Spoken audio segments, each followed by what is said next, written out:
Denver versus Colorado Springs. Are we rivals or friends? And which city is better to live in? Well, several recent studies give the nod to Colorado Springs, while the state demography office now predicts the Springs will soon surpass Denver as Colorado's largest city. So tonight, a little different take on our 360. Denver 7's Jennifer Kovaleski shows us the good, the bad, the ugly, and the best of Colorado's two biggest cities. I think Denver is like the place to be. Denver or Colorado Springs? I think Manitou is the place to be. And a lot of people feel that way. A bunch of recent surveys are giving the city to the south all the love. Colorado Springs is now ranked as the second best place to live and the most desirable city in the country by U.S. News and World Report.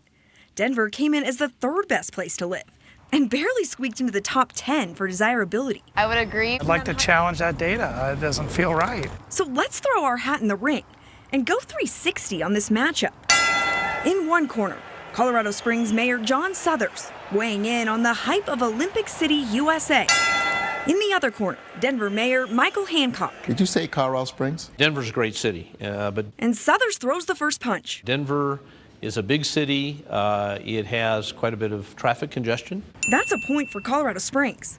There's less traffic and faster commute times, but you might as well throw in the towel if you're trying to drive between the two cities. Monument to Castle Rock has, I think, one of the worst traffic situations in the country. If you're looking for fewer people, Colorado Springs has you covered. Here the population is a little over 700,000 people, while on the other hand, Denver's home to nearly 3 million people. Prices are going up, but still at this point in time, it's much more affordable. Yet another point for Olympic City, USA.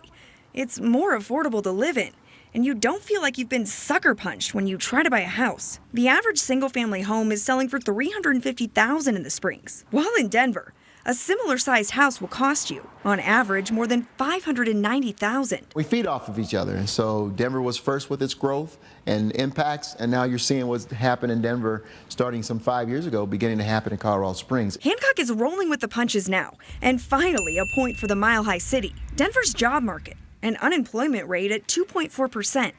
Olympic City, USA comes in at 2.9%. You got the capital city here, most of your corporate headquarters are in Denver. While you have to spend more to live in the Mile High City, you're likely to earn 30% more. The average weekly wage in Denver is more than $1,300, compared to $1,000 down south. There's a lot to do in Denver. There's never a time, unless you choose to do it intentionally, that you can just be down and bored. That's another win for Denver, not easily tracked by a metric. The Mile High City is popping.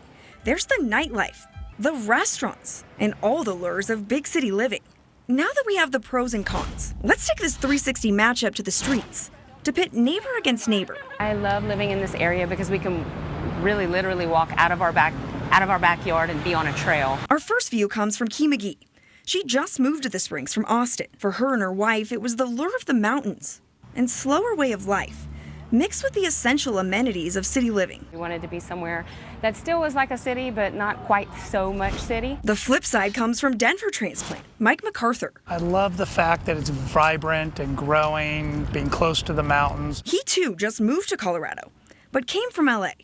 He's spent some time in the Springs, but believes Denver has much more to offer and is worth the price. Listen, I came from LA, so things feel very affordable here. Other views come from each city's reputation.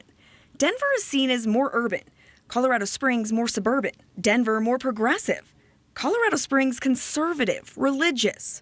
And we heard that one from a lot of people. Conservative, restrictive. I think they're conservative, religious. Bringing it back to our 360 matchup between both cities' biggest cheerleaders. Each city wins in different areas. But Mayor Suthers also wants to point out he believes the Springs gets a bad rep for being religious, when in reality, No more percentage of the population goes to church here than any other big city in America. while they both can agree on one thing, it's pretty cool to have Colorado's two largest cities on the map, no matter their ranking. What we really have to do is Denver and Colorado Springs have got to get together and figure out how we take out cities like Austin. Jennifer Kovaleski, Denver 7. There you go.